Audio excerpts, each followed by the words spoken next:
मेरे वीडियो को लाइक करिए, सब्सक्राइब करिए और बेल आइकन दबाना ना भूलिए। Thank you. ओम नमो भगवते वासुदेवाय। राधे राधे। नमस्कार दोस्तों, मैं कार्तिक महीने में ध्वजा ध्वजा झंडा लगाना, ध्वजारोपण करने का मंदिर में कितना महत्व होता है कार्तिक महीने में, मैं उसके बारे में कथा के माध्यम के बारे से आपको मैं बताना चाहती हूँ। इसके पे आधारित एक कथा है मैं जो पढ़ने जा रही हूँ कि कार्तिक महीने में आप किसी मंदिर में झंडा लगाते हैं, ध्वजारोपण करते हैं तो उसका कितना फल प्राप्त होता है और हमारे जितने भी पाप होते हैं वो नाश हो जाते हैं। उसके बारे में इस कथा में दिया हुआ है, मैं पढ़ने जा रही हूँ। आप इस कथा को लाइक करिए और चैनल को सब्सक्राइब करिए। अच्छी लगे तो शेयर करिए, दूसरों को भी अपने माध्यम से बताइए। सूत जी कहते हैं कि ध्वजारोपण, झंडी लगाना सब पापों को नाश करने वाला है। चारों वर्णों में से जो कोई भी भगवान के मंदिर में झंडी लगाता है वो ब्रह्मादि देवताओं से पूजित होकर विष्णु लोक को प्राप्त हो जाता है। नारद जी कहते हैं कि हे राजा पृथु, हम तुम्हें एक पुरातन इतिहास सुनाते हैं। पूर्व काल में सतयुग में सुमति नाम वाला एक चंद्रवशीय राजा था। वह राजा भगवान का भक्त, अहंकार रहित सप्तद्वीप का राजा था।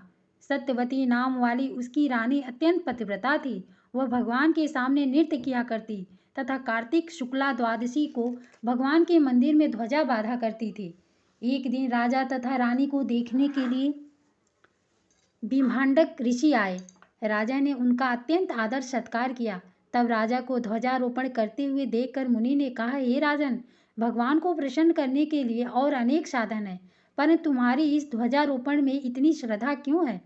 राजा कहने लगा, हे मुने, एक अत्यंत अद्भुत आश्चर्य युक्त इतिहास है जो मैं आपको सुनाता हूँ।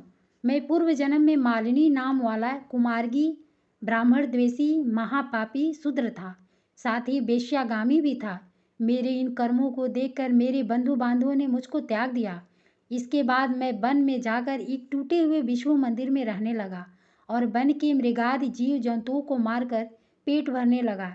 इसके पश्चात विंध्याचल पर्वत पर रहने वाली कोकलिनी नाम वाली निषाद की कन्या, जिसने अपने पति को मार दिया था, भूख से व्याकुल हुई वहाँ पर आ गई और मेरे पास ही रहने लगी। संयोगवश कार्तिक शुक्ला द्वादशी के दिन हमने एक कपड़े को बांधकर उसकी झंडी सी बनाई और दोनों मदिरा पान करके उस झंडी जैसे कपड़े को ले विहल होकर सारी रात खूब नाचते रहे। सारी रात नृत्य करते रहने के कारण प्रातःकाल हम दोनों की मृत्यु हो गई। तब यमदूत हमें फांसी बांधकर मारते हुए यमराज के पास ले जाने लगे।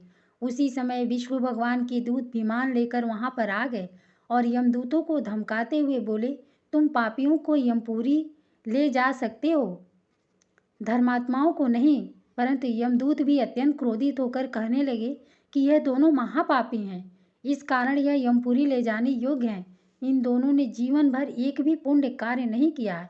तब विष्णु पार्षद कहने लगे कि महाखेद की बात है कि तुमको धर्म अधर्म का कुछ भी ज्ञान नहीं है।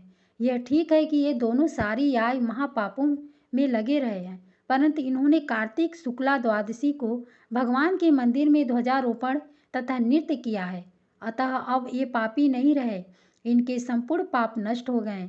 इस कारण ये विष्णु लोक में जाने के अधिकारी हैं, भले ही इन्होंने अनजाने में ही यह सब कार्य किए हैं। इसके पश्चात विष्णु भगवान के दूत उन दोनों को विमान में बिठाकर विष्णु लोक को ले गए। नारद जी कहते हैं कि हे राजा पृथु, अनजाने में भी ध्वजारोपण का ऐसा फल है, तो श्रद्धा के साथ कार्तिक शुक्ला द्वादशी को जो ध्वजारोपण करता है उसके फल का तो कहना ही क्या है। इतनी कथा सुनकर विम्हांडक ऋषि तपोवन को चले गए। धन्यवाद।